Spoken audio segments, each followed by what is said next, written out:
प्रेमियों, सुधे श्रोताओं, संप्रति हम सब ऋग्वेद के प्रथम मंडल के 52वें सूक्त के 11वें मंत्र की व्याख्या में प्रवेश करने जा रहे हैं।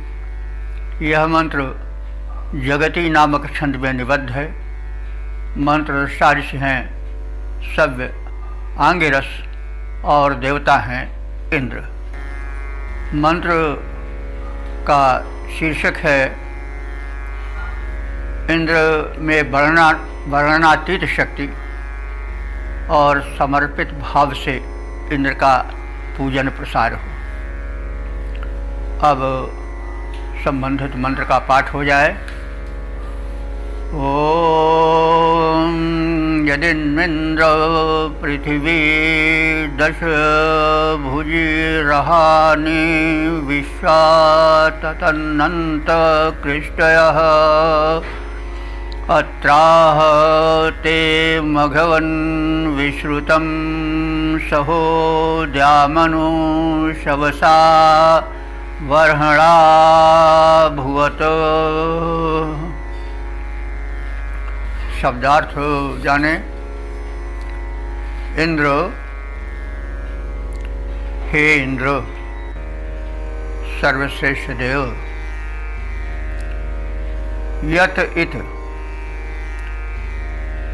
यत इत का अर्थ हुआ कि भले ही। पृथ्वी दशभुजी, यह जो पृथ्वी है यह दशभुजी माने 10 गुना फैल जाए, बढ़ जाए, विस्तृत हो जाए, 10 गुनी हो जाए। लेकिन मघवन, हे ऐश्वर्यशाली इंद्र, इंद्र का ही नाम मघवा है, उसका संबोधन है मघवन। मघवा कहते हैं ऐश्वर्य को। मघ माने ऐश्वर्य और मघवा माने ऐश्वर्य वाला। लेकिन हे ऐश्वर्य संपन्न इंद्र, कृष्य माने प्रजागण या मनुष्य, कृष्टि से कृष्टय बहुवचन हुआ है। लेकिन हे ऐश्वर्य संपन्न इंद्र, कृष्य जो पृथ्वी निवासी तुम्हारी प्रजा हैं, वे विश्वाहानि संपूर्ण दिनों तक यानी अनंत काल तक, तथनंत माने विस्तृत जीवन वाले हो जाएं। विस्तार अर्थ में तथनंत माने भले उनका जीवन अनंत काल तक विस्तृत हो जाए, यानी वे सब के सब अमर हो जाएं। पृथ्वी 10 गुना बड़ी हो जाए और पृथ्वी पर जितने रहने वाले मनुष्य हैं वो सब अमर हो जाएं, कभी मरे ही नहीं, और इतनी संख्या हो जाए कि उसकी गणना न हो सके। तो भी तुम्हारा बल और तुम्हारी महिमा इतनी विस्तृत है कि उसका कोई पार नहीं पा सकता है। तो तदनंत विस्तृत हो जाए तो उसके पश्चात भी ते सह, ते माने तुम्हारे, सह माने बल विक्रम को, सह कहते हैं बल। तो ते सह तुम्हारे बल का वर्णन जो कि विस्तृत है, सर्वत्र फैला हुआ है, वह इतना विस्तृत है कि उसका अंत नहीं हो सकता है, वर्णन नहीं हो सकता है। इसलिए क्या करना चाहिए कि हम भक्तगण शवसा वर्हणा, तुम्हारे विस्तृत बल और पराक्रम का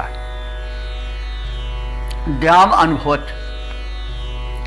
दिलोक तक फैल जाए, यानी धरती से अंतरिक्ष और आकाश तक प्रसरित हो जाए, यानी सर्वत्र तुम्हारा ही नाम रहे, तुम्हारा ही यश रहे, तुम्हारा ही गुणगान होता रहे। यह हम सब प्रयत्न करते हैं। मतलब ये हुआ कि इंद्र की महिमा अनंत है, उसका पराक्रम अनंत है,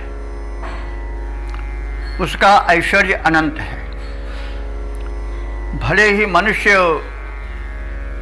अमर हो जाए, कभी कोई मनुष्य मरे ही नहीं, बहुसंख्यक हो जाए कि उतनी गणना न हो सके, वे सब भी अगर तुम्हारा गुणगान करने लगे तो तुम्हारा इतना बल है, विक्रम है, ऐश्वर्य है कि वह वर्णित हो ही नहीं सकता, वो वर्णनातीत है। इसलिए कर्तव्य क्या है कि हम सब इस ऊहापोह में न पड़ें कि इंद्र में कितना बल है, इंद्र में कितनी शक्ति है, क्या है, उस चक्कर में न पड़ के केवल तुम्हारा यश, तुम्हारा गुणगान, तुम्हारी महिमा, तुम्हारा प्रभुत्व विस्तृत होता है तीनों लोकों में, भूलोक में, अंतरिक्ष लोक में और द्युलोक में, स्वर्ग लोक में। यह हम प्रयत्न करें, यानी हम ऊहापोह में न पड़ें, दार्शनिकता में न पड़ें, केवल तुम्हारी भक्ति में लीन होकर के तुम्हारे विस्तृत गुणगान को करते रहें और तुम्हारा यश प्रसिद्ध होता रहे सर्वत्र, इस प्रयत्न में रहें। तो इसका हम एक सपाट अर्थ भी देख लें भावार्थ रूप में। हे इंद्र, यदि यह भूमि 10 गुनी बढ़ जाए, यदि ये मनुष्य संपूर्ण दिनों में जीवित रहे, यानी सदा ही रहते रहें, अमर हो जाएं, तो भी हे ऐश्वर्यवान इंद्र, तेरे विस्तृत बल की महिमा का वर्णन संभव नहीं है। इसलिए हमारा कर्तव्य है कि तुम्हारे इस बल का पृथ्वी, अंतरिक्ष और स्वर्गलोक तक, द्युलोक तक प्रसार हो, ये हम सब चेष्टा करें। यानी परमात्मा की अपार महिमा का स्मरण करते रहें और उसके प्रति अपनी निष्ठा का प्रसार करते रहें, उसका पूजन, यजन, भजन, स्मरण सर्वत्र होता रहे, यह ऋषि का कथन है। तो इसको यानी इसी अभिव्यक्ति शैली को तुलसीदास जी ने अपनाया है और उन्होंने कहा है कि महिमा नहीं वर्णित हो सकती, भले ही मह पत्री मस सिंधु करी तरु लेखनी बनाई और तुलसी गणपति सो तदत महिमा भरणी न जाई। कोई वर्णन करना चाहे तो वो सोचे कि हम भाई वर्णन करें, तो पृथ्वी से ज़्यादा विस्तृत कुछ है नहीं, उसी के विस्तार में सारा विस्तार है। तो कोई यह चेष्टा करे कि पृथ्वी को कागज़ बना डाले, पतली, और उस पर लिखने के लिए स्याही के रूप में समुद्र का प्रयोग करें, यानी समुद्र में जितना जल है उतनी स्याही भर जाए, और फिर लिखने के लिए जितने संसार के वृक्ष हैं उनको लेखनी बना ले, और लिखने वाले कौन हो जाए? गणपति, गणेश जी लेखन शक्ति में बड़े प्रबल हैं, उनके बराबर कोई लिख नहीं सकता है, ऐसी मान्यता है।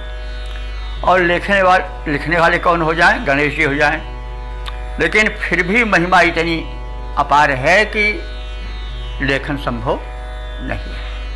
यानी उस परम शक्ति की महिमा का गुणगान, मतलब पार पाना या उसका अनुमान करना या उसके ऊहापोह में बुद्धि को भटकाना उचित नहीं है।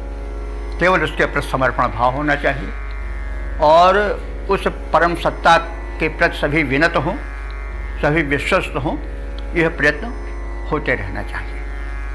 यह आशय है इस मंत्र का। तो इसका हम गीत परक रूप देख लें। इस धरती का विस्तार भले 10 गुना अधिक बढ़ता जाए, इस धरती का विस्तार भले 10 गुना अधिक बढ़ता जाए, मानव का जीवन सदा रहे, अमृत तो भले ही पा जाए। तेरी महिमा इतनी विशाल, गुणगान नहीं हो सकता है। ऐश्वर्यवान है इंद्र, तेरा उपमान नहीं हो सकता है। तेरा बल विक्रम हो प्रशस्त, भूसे दिलोक तक छा जाए। इस धरती का विस्तार भले 10 गुना अधिक बढ़ता जाए, मानव का जीवन सदा रहे, अमृत भले ही पा जाए, लेकिन तुम्हारी महिमा का गुणगान नहीं हो सकता। असमर्पण भाव से तुम्हारी स्तुति ही और तुम्हारे बल विक्रम का विस्तार ही आवश्यक है कि सभी उसे जानें और विनत हों, अपनी झूठी शक्ति और यत्ता का अहंकार छोड़ दें। तो इसी को हम घयाक्षरी छंद में देख लें। पृथ्वी भले ही 10 गुनी और फैल जाए, पृथ्वी भले ही 10 गुनी और फैल जाए, पृथ्वी निवासी कभी मरण न पाए भले। गुण गाते जाएं और गुण गाते जाएं पर पार पाएंगे नहीं वे, अकथ प्रयास अनायास अपनाएं भले। छोड़कर अहम भाव यही होगा उचित कि तेरी महिमा के आगे शीश वे झुकाते चलें। सर्वत्र द्विलोक तक सभी तेरे भक्त बने, फैला तेरा यश यह भूमि में बनाते चलें, फैले तेरा यश यह भूमिका बनाते चलें।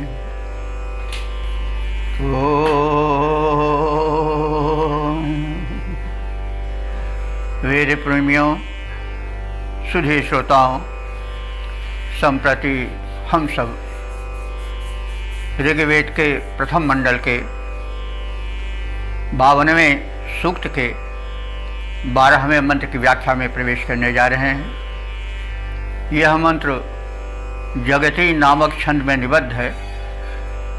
मंत्र दृष्टा ऋषि सव्य आंगिरस हैं और देवता हैं इंद्र। शीर्षक है जनरक्षक बलशाली समर्थ इंद्र। अब संबंधित मंत्र का पाठ हो जाए। ओम त्वस्य पारे रजसो व्योमनः स्वभूत्योजा अवसे धृषन्मनः चकृषे भूमिं प्रतिमान मोजसोपः सह परिभूरेष्याद्दिवम्। शब्दार्थ जाने। धृषन्मनः इंद्र का विशेषण है। हे दुष्ट शक्तियों को धृषण माने धर्षित कर देने वाले, रगड़ देने वाले, दमन कर देने वाले, मर्दन कर देने वाले, मन वाले, मनोवृत्ति वाले इंद्रदेव। धृषण मनः, हे दुष्टों को रगड़ देने की मनोवृत्ति वाले इंद्र। अस्य व्योमनः रजसः पारे। अस्य माने इसके, व्योमनः और रजसः दो शब्द हैं। वैसे तो सामान्य रूप से व्योम और रजस को एक तरह से समानार्थी माना जाता है, लेकिन प्रत्येक शब्द का कुछ न कुछ अर्थ होता है। कोई शब्द संस्कृत में निरर्थक नहीं होता है। इसलिए यहाँ व्योम शब्द जो है वह व्यापक विस्तार के अर्थ में विशेषण रूप में प्रयुक्त हुआ है, और रजसः जो है वह आकाश के विस्तार के कारण और प्रकाशित होने के कारण उसे कहा गया है। तो व्योम माने विस्तार परक, अत्यंत विस्तृत, और रजसः का अर्थ हुआ प्रकाशित जो हो, क्योंकि आकाश में अंतरिक्ष में ही ग्रह नक्षत्र रहते हैं, इसलिए अंतरिक्ष उनके कारण प्रकाशित रहता है, इसलिए उसको रजसः कहा जाता है। यह हम सब जानते चलें। आवश्यक है कि हम शब्दार्थ जानें और उसके भीतर प्रवेश करके उसका कोई नाम विशेष रूप से क्यों पड़ा है इसको भी जानें, तभी आनंद आवेगा। तो व्योमनः रजसः यानी वह अंतरिक्ष जो कि रजस है यानी प्रकाशमान है, और व्योमनः माने अत्यंत विस्तृत है। तो ऐसे अंतरिक्ष लोक के परे माने तुम उस पार हो, यानी परे हो। पारे माने परे, यानी उससे ही बढ़कर हो। कहने का मतलब आकाश तो उसका कोई विस्तार का अंत ही नहीं है, लेकिन तुम उस विस्तार से भी अधिक विस्तार वाले हो, यानी अपार हो। तो और तुम कैसे हो? सुभूत्योजाह, भूति कहते हैं ऐश्वर्य को, तो स्वभूति ओजाह यानी स्वभूत्योजाह, अपने ही ऐश्वर्य से ऐश्वर्यशाली हो, ओजस्वी हो। तुम्हें अपने ओज तेज के लिए किसी के पास जाना नहीं पड़ता है, किसी दूसरे से शक्ति मांगनी नहीं पड़ती।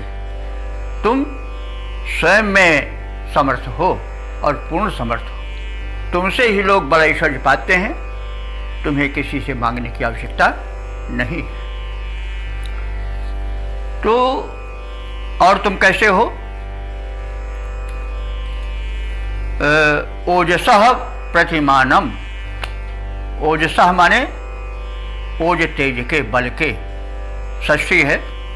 प्रतिमानम माने प्रतिमूर्ति हो, तुम ओज तेज की प्रतिमूर्ति हो। तो ऐसे आप हम प्राणियों के लिए क्या किए हो? अवश्य उनकी रक्षा के लिए आपने भूमिम चक्र से, भूमि माने पृथ्वी को, चक्र से माने व्यापक बनाया, यानी बड़ी विशाल, इसे बड़ा विशाल आकार दिया ताकि हम मानव इसमें फैल करके आसानी से रह सकें। यह तुम्हारी कृपा है, यह तुम्हारी कृति है। और स्वः अपः दिवम परिभू, तुम्हारी महिमा इतनी है कि तुम स्वः माने स्वर्गलोक और अपह माने अंतरिक्ष लोक, जहाँ की जल व्याप्त है, माने जल भाप के रूप में व्याप्त रहता है आकाश में, और आकाश में तो जल नहीं रहता है, मतलब जल रहता है लेकिन भाप रूप में रहता है, यह समझना चाहिए। नहीं तो हो सकता है कि भाई आकाश में जल कैसे। तो तुम आकाश में, स्वर्गलोक में और द्युलोक में व्याप्त हो और तुम उसमें स्थिर रहते हो, यानी तीन लोकों में तुम्हारी सत्ता विद्यमान है, भूलोक में, अंतरिक्ष लोक में और द्युलोक में। तो ये भी बोला जाता है शरीर में भी तीन लोक हैं, यथा पिंडे तथा ब्रह्मांडे। तो जो कज के नीचे का प्रदेश है ये भूलोक है, ये मध्य वाला अंतरिक्ष लोक है, और जो ये गर्दन से लेकर के, ग्रीवा से लेकर के ऊपर का प्रदेश है वह द्युलोक है, स्वर्गलोक है, ऐसा भी माना गया है। तो मतलब सर्वत्र व्यापी हो, सर्वव्यापी हो, तन में भी हो, हमारे आत्मा बन करके विभिन्न अंगों के रूप में तुम्हारी ही महिमा है। और इसके ऊपर जो ये लोक हैं, भूलोक, अंतरिक्ष लोक और द्युलोक, यहाँ भी तुम्हारी ही सत्ता है, यानी तुम सर्वव्यापक हो। तो इसका हम भावार्थ देख लें। हे अरिमर्दन इंद्र, तुम बल की प्रतिमूर्ति हो। स्वर्गलोक, अंतरिक्ष लोक तथा द्युलोक को परिपूरित कर तुम स्थित हो। तुम अपने ही ऐश्वर्य से ऐश्वर्यवान हो। तुमने अंतरिक्ष के अतिरिक्त भूलोक को भी बनाया और तुमने प्राणियों को रहने के लिए भूलोक पर उन्हें संरक्षित किया, और तुम तीनों लोकों में व्याप्त हो। शरीर में भी सर्वत्र, यानी कण कण में तुम्हारा निवास है, तुम सर्वव्यापक हो।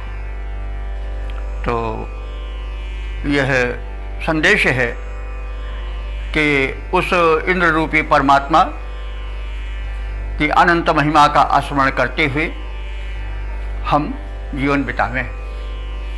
क्योंकि जब हम शक्तिमान का ध्यान करते हैं तो हम अपने को निराशित नहीं पाते हैं। तो इसलिए कहा गया है कि कभी परमात्मा को भूलो नहीं। अनाथ कौन है यहाँ, त्रिलोकनाथ साथ हैं, दयालु दीन बंधु के बड़े विशाल हाथ हैं, अतीव भाग्यहीन है अधीर भाव जो भरे। तो अनाथ कौन है यहाँ, त्रिलोकनाथ साथ हैं।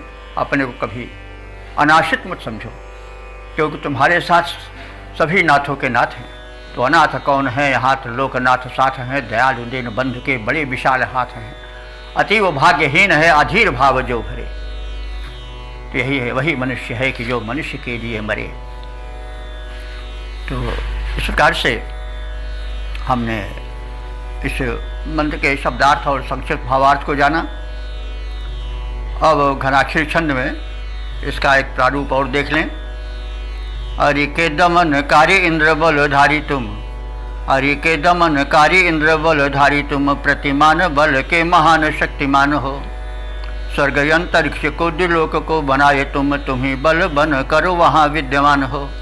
निज बल से ही बलशाली बल धाम तुम हो स्वराटे और सबसे प्रधान हो। भूतल बनाए और उसको बसाए तुम्ही, रक्षा सभी प्राणियों के करते प्रदान हो, रक्षा सभी प्राणियों को करते प्रदान हो। ओम। वेद प्रेमियों, सुधी श्रोताओं, संप्रति हम सब ऋग्वेद के प्रथम मंडल के 52वें सूक्त के 13वें मंत्र की व्याख्या में प्रवेश करने जा रहे हैं। यह मंत्र त्रिष्टुप नाम के छंद में निबद्ध है। मंत्र दृष्टा ऋषि हैं सव्य आंग्रेस और देवता हैं इंद्र। शीर्षक है अप्रतिम इंद्र। अब संबंधित मंत्र का पाठ हो जाए। ओम त्वं भुवः प्रतिमानं पृथिव्या ऋष्ववीरस्य बृहतः पतिर्भूः, विश्वमाप्रा अंतरिक्षं महित्वा सत्यमद्धा न किरण्यत्वावान्।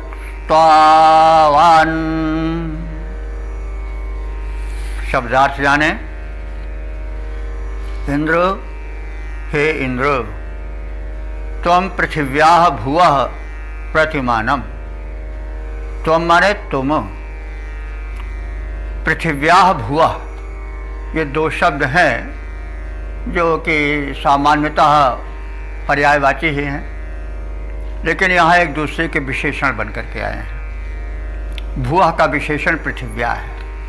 यद्यपि पृथ्वी का अर्थ भी धरती होता है और भुवः का अर्थ भी भूलोक हम कहते हैं, लेकिन प्रत्येक शब्द निरर्थक नहीं होता है, उसका कोई न कोई अर्थ होता है। तो पृथ्वी को पृथ्वी इसलिए कहा जाता है कि वो पृथु है। पृथु माने विस्तृत है, किसी ओर चलते जाओ पारे नहीं मिलता है, कितनी दूर तक चले जाएं। तो इसी उसके विस्तार कारण, पृथुत्व के कारण उसको पृथ्वी कहा जाता है। और भुवः यानी यहाँ सभी लोग उत्पन्न होते हैं, उत्पन्न होते हैं, इसलिए उसको भुवः कहा जाता है। भूलोक भवन्ति यत्र प्राणिनः। तो आप विस्तृत भूलोक के प्रतिमानम माने प्रतिनिधि हो, और आप भूलोक के ही नहीं स्वर्गलोक के भी स्वामी हो। तो ऋष्व वीरस्य बृहतः, ऋष्व कहते हैं दर्शनीय, यह भी विशेषण है। वीरस्य यह भी विशेषण है, किसका? देवताओं का। और तुम उस स्वर्ग के भी प्रतिनिधि हो जहाँ की दर्शनीय और वीरत्व से युक्त व्यापक रूप से महान देवता निवास करते हैं, उसके भी तुम पति भू स्वामी हो। महित्वा माने अपनी महिमा द्वारा। विश्वम अंतरिक्षम, भूलोक ही नहीं स्वर्गलोक ही नहीं बल्कि विश्वम माने संपूर्ण, अंतरिक्षम माने अंतरिक्ष लोक, आपरा माने परिपूरित करते हो, यानी तुम विस्तृत अंतरिक्ष लोक को भी परिपूरित करते हो। यानी तुम भूलोक के तो प्रतिनिधि हो, देवलोक के भी स्वर्गलोक के भी तुम स्वामी हो, प्रतिनिधि हो, और इस व्यापक अंतरिक्ष को भी व्याप्त करके परिपूर्ण करके तुम स्थिर हो। यानी तुम्हारी महिमा, तुम्हारी सत्ता त्रिलोक में व्याप्त है। सत्यम अद्धा, अद्धा सत्यम, अद्धा माने होता है वास्तव में, अद्धा वास्तव में, सत्यम माने तुम सत्य स्वरूप हो। सत्य का अर्थ होता है जो सदा बना रहे, तो तुम वास्तव में सत्य स्वरूप हो। त्वावान अन्यः न, त्वावान माने तुम्हारे समान, महिमावान, अन्यः न, कोई दूसरा नहीं है। तो इस प्रकार से हमने महिमाशाली इंद्र की महिमा को शब्दार्थ द्वारा जाना। अब इसको हम सपाट रूप में, भावार्थ रूप में भी जान लें। तुम विस्तृत भू मंडल के प्रतिनिधि हो। हे इंद्र, तुम महान दर्शनीय वीरों से युक्त स्वर्गलोक के भी प्रतिनिधि हो, स्वामी हो, तथा अपनी महिमा से तुम संपूर्ण अंतरिक्ष को ही परिपूजित किए रहते हो। यह सत्य है कि तुम्हारे जैसा इस ब्रह्मांड में कोई अन्य नहीं है। तो इससे संदेश क्या मिलता है कि परमात्मा के स्वरूप को हम उसी के चिंतन करने में न हरदम लगे रहें, माने बुद्धि परख न बने कि वो कितना है, क्या है, कैसा है, बस नहीं, केवल उसकी महिमा को याद करें कि वो अनंत है, अपार है, अखंड है, और बस उसकी भक्ति में लीन रहें। तो इसीलिए कहीं कहीं दार्शनिकता का भी, अधिक दार्शनिकता का जो विचार परख होती है उसका विरोध हुआ है। इस विषय में थोड़ा एक प्रसंग कहते हैं तो कोई अप्रासंगिक नहीं होगा। प्राय मनुष्य का स्वभाव होता है, पूछा करता है। तो महात्मा बुद्ध से भी लोग पूछते थे कि ईश्वर क्या है, पृथ्वी क्या है, जीव क्या है, जगत क्या है, तो वो चुप हो जाते थे। बहुत आग्रह करने पर उन्होंने कहा, भाई देखो, इस ऊहापोह में मत पड़ो। किसी को तीर लग गया है तो पहले उसके तीर को निकालो। अब यह न सोचो कि तीर किसने मारा है, वो किस कद का रहा होगा, किस जाति का रहा होगा, उसका विराट बल वैभव कैसा रहा होगा, उसका संगठन कैसा रहा होगा, उसके साथी कौन रहे होंगे, यह तीर किसने बनाया होगा, धनुष को किसने बनाया होगा, किस समय वो तीर छोड़ा गया होगा, आदि आदि बातों में मत उलझो। किसी को तीर लगी है तो फट से तीर निकालो और उसका उपचार करो। वैसे संसार के संकट को, अपने जीवन में जो व्याप्त दुख है, क्लेश है, उसको मिटाने का सीधा उपचार करो। इस उलझन में, दार्शनिकता में मत फंसो। तो बहरहाल यह अपने स्थान पर है, लेकिन इसका मतलब नहीं कि मनुष्य विचार विनिमय ही छोड़ दे, इसका मतलब ये नहीं है। लेकिन यह है कि जो निरर्थक ऊहापोह होती है, बुद्धि परक ऊहापोह, भाव फर्क नहीं, भाव तो डुबो देता है, हम सोचा, लेकिन बस अब ज़्यादा उसमें नहीं तैरना चाहिए। बस अंत में उस विचार के बाद भाव जगत में प्रवेश करना चाहिए और समर्पण करना चाहिए कि बस हम क्या है, तुम ही हो। जिस ओर देखता हूँ उस ओर तू है, न तेरी सी खुशबू न तेरी सी बू है। यह विचार करके जो कुछ मैं सब प्रणाम करता हूँ, शरणागत हूँ। कुछ इस प्रकार से विचार बनाना चाहिए, यही ऋषि का संदेश है। तो इस प्रकार से हम इसके शब्दार्थ और भावार्थ से परिचित हो लेने के पश्चात इसके गीत परक रूप को देख लें। तुम हे विस्तृत महिमंडल के प्रतिमान दिव्य, तुम हे विस्तृत, तुम हो विस्तृत महिमंडल के प्रतिमान दिव्य, हे इंद्रदेव तुम हो इसके प्रतिनिधि महान। आकाश लोक जो वीरों का आवास दिव्य, उसके भी तुम स्वामी, करते रक्षण प्रदान। संपूर्ण व्योम को निज महिमा से मंडित कर आपूरित करते रहते हो, उसको सुजान। यह सत्य न कोई कहीं अन्य तुमसा महान, होता तेरा सर्वत्र इसी से यशोगान। तुम हो विस्तृत महिमा मंडल, तुम हो विस्तृत महिमा मंडल के प्रतिमान दिव्य। हे इंद्रदेव, तुम हो इसके प्रतिनिधि महान। इसी को हम घनाक्षरी छंद में देख लें। तुम ही विशाल मही मंडल के स्वामी, तुम ही विशाल मही मंडल के स्वामी, तुम ही धरती के प्रतिनिधि रूप माने जाते हो। जिसको कि दिव्य वीर देव करते निवास, जिसमें कि दिव्य वीर देव करते निवास, स्वर्गलोक के भी तुम ही स्वामी जाने जाते हो। सारा अंतरिक्ष तेरी महिमा से पूरित है, सारा अंतरिक्ष तेरी महिमा से मंडित है।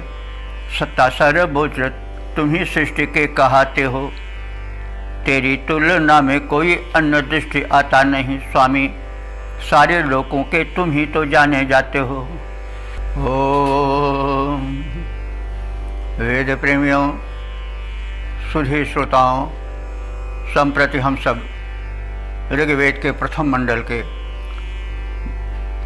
52वें सूक्त के 14वें मंत्र की व्याख्या में प्रवेश करने जा रहे हैं।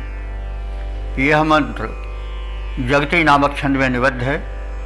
मंत्र दृष्टा ऋषि हैं सव्य अंगिरस, देवता हैं इंद्र, और शीर्षक है सर्व प्रशंसित परम शक्तिमान इंद्र। तो संबंधित मंत्र का प्रथम पाठ हो जाए। ओम नयस्य द्यावा पृथ्वी अनुव्यचो न सिंधवो रजसो अंतमानशुः नोत स्ववृष्टिं मदे अस्य युध्यत एको अन्यच्च कृषे विश्वमानुषक। शब्दार्थ जाने। यस्य यस्य इंद्रस्य, जिस इंद्र के, व्यचः व्यचः कहते हैं विस्तार को, द्यावा पृथ्वी न अनु, द्यावा माने द्विलोक और पृथ्वी माने भूलोक, न अनु माने नहीं अनुसरण कर सके, नहीं पा सके, पीछे पीछे चलते रहे कहाँ तक वो है लेकिन उसका अंत नहीं पा सके। तो यश इंद्र से बचा, जिस इंद्र के विस्तार का अंत द्विलोक और भूलोक दोनों लोक नहीं पा सके, यानी जिसका विस्तार अनंत है। रजसः सिंधवः, रजसः कहते हैं अंतरिक्ष को और सिंधवा कहते हैं समुद्र को, बहुवचन है, यानी आकाश और सारे समुद्र। अंतम न अंशु, जिसका अंत नहीं पा पाए हैं, नहीं पा सके हैं। उत, उत माने और, मदे माने उत्साह में, आनंद में। मद शब्द है, मद जो है आनंदवाची है, और जिसने आनंद से परिपूरित होकर के स्ववृष्टिम, सु अवृष्टि खंड होगा, तो जिसने वृष्टि को, वर्षा को रोकने वाले वृत्तासुर को, यानी वृत्तासुर भी अस्य युद्धत अंतम न अंशु, इस इंद्र के अंत को युद्ध करके नहीं पा सका, यानी इस इंद्र से युद्ध में पार नहीं पा सका है। कौन? वृत्तासुर। तो ये तो आप सब जानते ही हैं कि इंद्र और वृत्त में बड़ी शत्रुता है, और अंत में विजयी इंद्र हुए, वृत्तासुर को उन्होंने मार डाला। तो वृत्तासुर वृष्टि का अवरोधक है, तो हम उसको व्यापक अर्थ में लें तो ज़्यादा अच्छा होगा।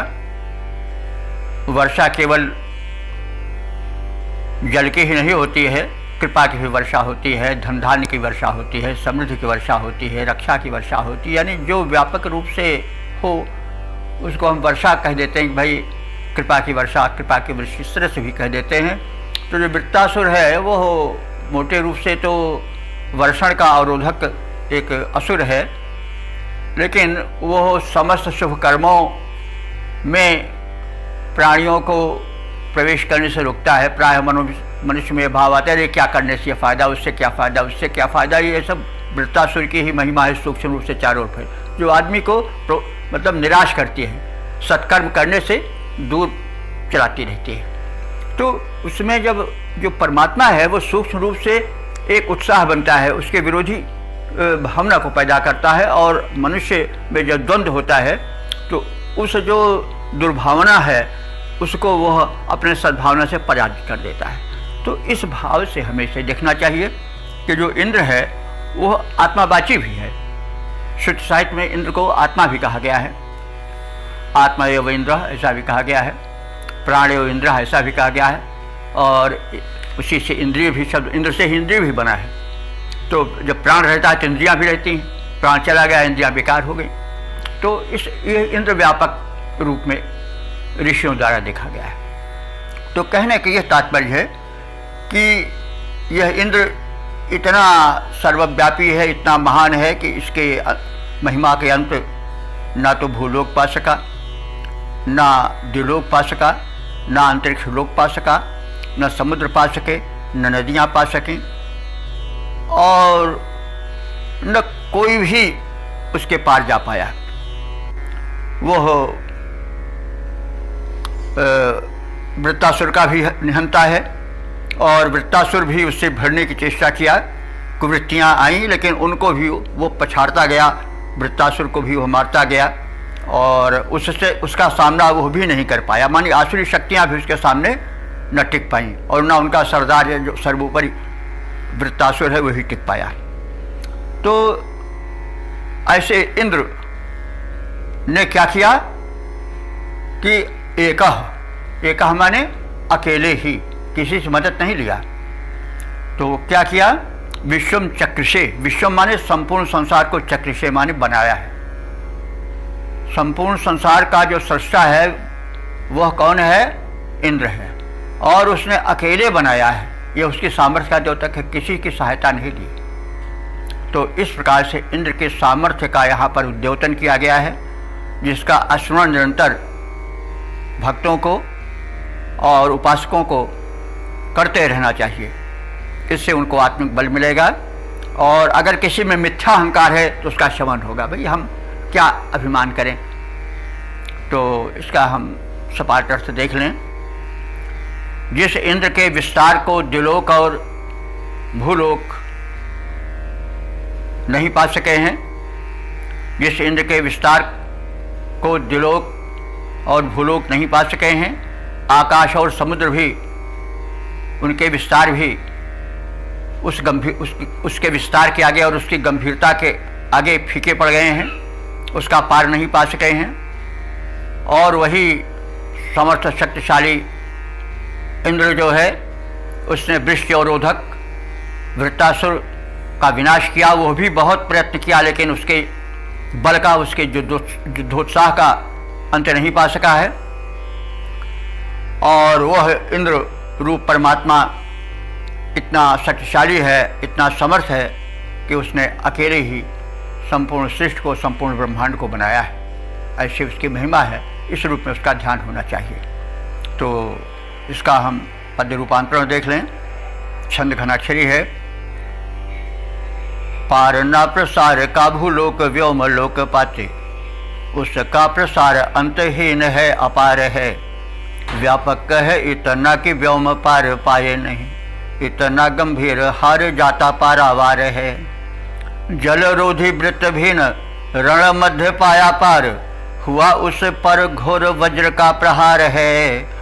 वही बलशाली इंद्र रचता अकेला विश्व, महिमा या पार का न पाया कोई पार है। वही बलशाली इंद्र रचता अकेला विश्व, महिमा या पार का न पाया कोई पार है। इसी संदर्भ में हमें एक अपना छंद याद आ गया। वो उस समय हमारे हृदय में उद्गार बनकर आया जबकि हम वेद को देखे भी नहीं थे, सुने भी नहीं थे। यानी सन संभवतः 56 की बात है। तो कुछ ऐसा ही भाव है उसमें कि कपि को न चाहता नाच नट ज्यों विविधि विधि त्यों ही निज माया मित्र लोक जो नचाते हैं। ध्याते रह जाते ब्रह्मा विष्णु यो महेश पर, जिसे किया पूर्वता का पार नहीं पाते हैं। आप ही अकेले सारी सृष्टि जो रचाते, आप ही अकेले सारी सृष्टि जो रचाते, और होने पर भी अनेक एक जो कहाते हैं। उन्हीं ब्रह्म को ही माथ मुग्ध हो झुकाते, और उसी ब्रह्म को ही हाथ जोड़ के मनाते हैं। ओ वेद प्रेमियों, सुधे श्रोताओं, संप्रति हम सब ऋग्वेद के प्रथम मंडल के 52वें सूक्त के 15वें मंत्र की व्याख्या में प्रवेश करने जा रहे हैं। यह मंत्र त्रिष्टुप नामक छंद में निबद्ध है। मंत्र दृष्टा ऋषि हैं सव्य आंगिरस और देवता है इंद्र। शीर्षक है वृत्रवधकर्ता इंद्र के प्रशंसक सभी देव। अब इस मंत्र का, जो कि इस सूक्त का समापन वाला मंत्र है, उसका पाठ हो जाए। ओम आर्चन्नत्र मरुतः तस्मिन्नाजौ विश्वे देवासौ अमदन्नन्मुता वृत्रस्य यद भृष्टिमता वधेन नित्वमिन्द्र प्रत्यानं जघन्थ। शब्दार्थ जाने। इंद्र, हे परमात्मन इंद्र, यत, यत माने जब, त्वम माने तुमने, भृष्टिमता वधेन, भृष्टिमता का अर्थ हुआ भ्रंशयति शत्रुन इति भृष्टिमता। मता माने मत वाले, तो जो शत्रुओं को नष्ट भ्रष्ट कर देने के मत वाला हो, विचार वाला हो। और बधेन माने बध का साधन हो। तो यहाँ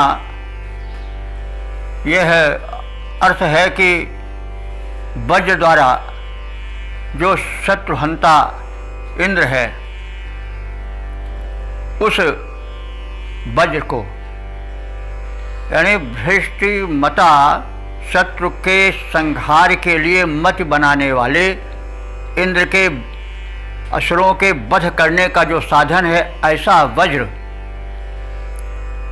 यानी ऐसे वज्र को वृत्तस्य आननम, वृत्तस्य आननम माने वृत्त के आनन पर, मुख पर जब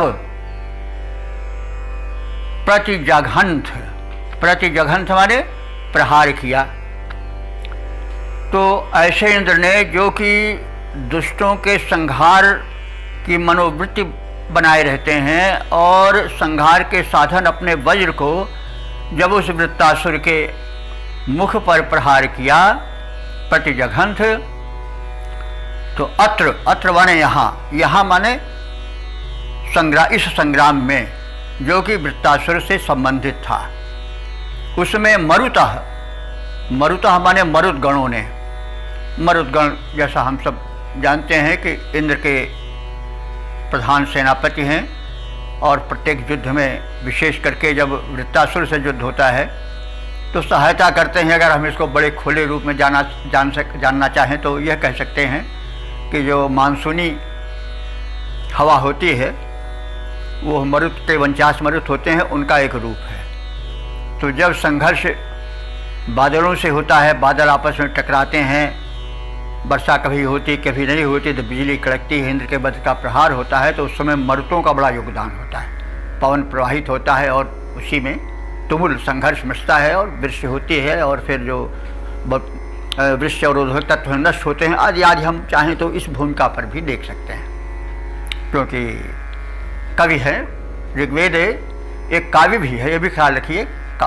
काव्य में वही बात ज़रा आलंकारिक ढंग से कही जाती है। तो चाहे मानस हो, चाहे वाल्मीकि रामायण हो, चाहे कोई भी ग्रंथ हो काव्य, उसमें अलंकृत शैली में हम जब भाव सुनते हैं तो ज़्यादा प्रभावित होते हैं और हम उस अलंकार का भी आनंद लेते हैं और उसमें छिपे हुए अर्थ का अवबोधन करके उसका भी आनंद लेते हैं। तो ऐसे भी वेद में भी देखने की आवश्यकता है।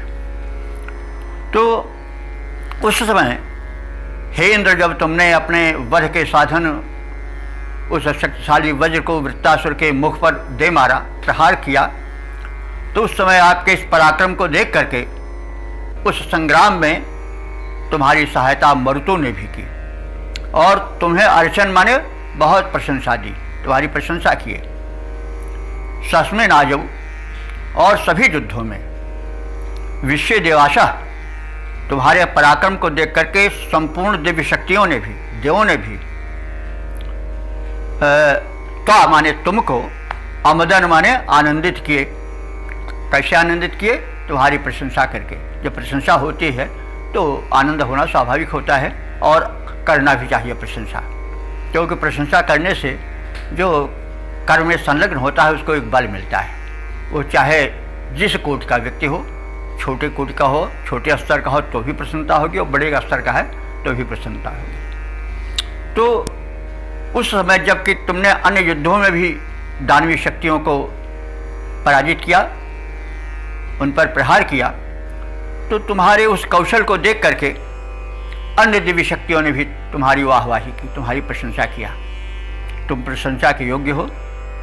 तो इससे हम संदेश ये ले सकते हैं कि जो सत्ताधीश हैं वे दुष्ट शक्तियों का दमन करें और जो उनके सहायक हैं और जो अन्य गण हैं वो उनकी प्रशंसा करें, ताकि उनका मनोबल बढ़ता रहे, वो सदैव तत्पर रहें अपने संहार कार्य में। तो इसका हम सरल एक भावार्थ एक सपाट रूप से भी देख लें। हे इंद्र, जब तुमने शत्रुहंता वज्र से वृत्त के मुख पर प्रहार किया, तब यहाँ इस संग्राम में मर्तों ने तुम्हारी बड़ी प्रशंसा की। सभी युद्धों में सभी देवों ने तुम्हारे पराक्रम को देखकर तुम्हें प्रशंसित किया और प्रोत्साहित किया।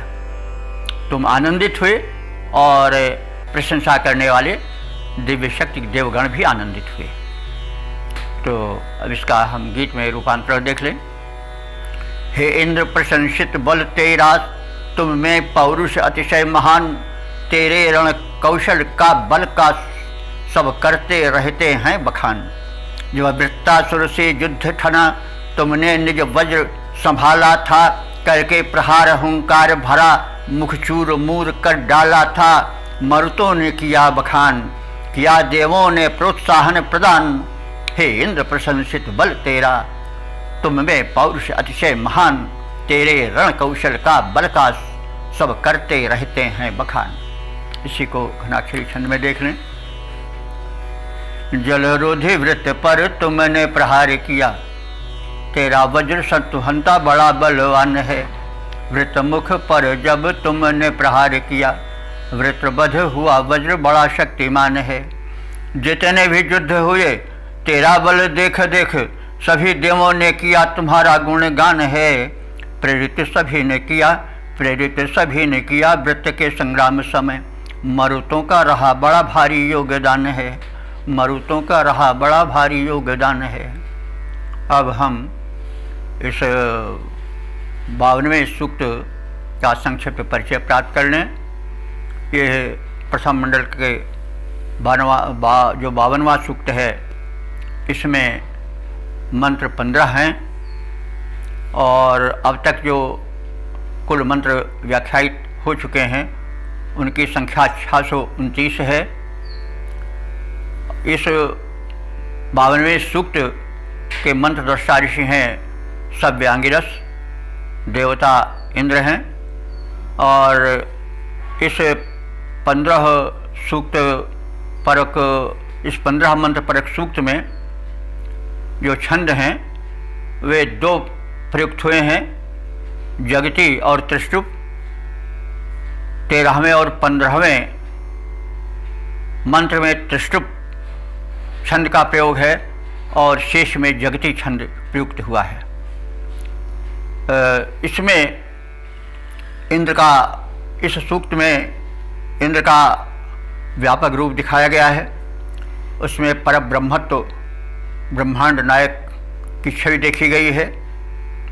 वह वृत्तासुर का यानी जलावरोधी शक्तियों का, साथ साथ जो सत्कार्य में बाधक शक्ति हैं उनका भी विनाशकर्ता इंद्र है। इंद्र संपूर्ण सृष्टि का नायक है और उसका सृष्टा है, दृष्टा है, और वह परब्रह्म की भूमिका में ऋषि द्वारा स्थापित किया गया है। उसके सहायक देव, सहायक शक्तियाँ जो हैं वह मरुत और जो अश्विनी कुमार हैं और जो अन्य देव हैं, सविता, पूषा आदि, वे सब उसके सत्कार्य में सहायक होते हैं, उसकी प्रशंसा करते हैं, उसका मनोबल बढ़ाते हैं। और इस प्रकार से हम इस मंत्र में यह परिज्ञान प्राप्त किए कि सृष्टि के आदिकाल में दिव्य ऋषि मेधा ने इस विश्व के व्यवस्थित संचालन में जिस परम शक्ति की कल्पना की या अपने दिव्य दृष्टि से दर्शन किया, उसे उन्होंने इंद्र नाम से संबोधित किया और वही सर्वोच्च सत्ताधीश है, संपूर्ण ब्रह्मांड नायक है, विनायक है। इस प्रकार से हम इन मंत्रों में उसके दिव्य स्वरूप को, उसके शक्ति संपन्न स्वरूप को, उसके विघ्न विनाशक आश्रित शक्तियों के संहारक रूप को देखा और उसके आगे विनत हुए। ऋषि विनत है, हम भी विनत हैं। अब इसके पश्चात अगले सूत्र की सूक्त की व्याख्या होगी दूसरे दिन।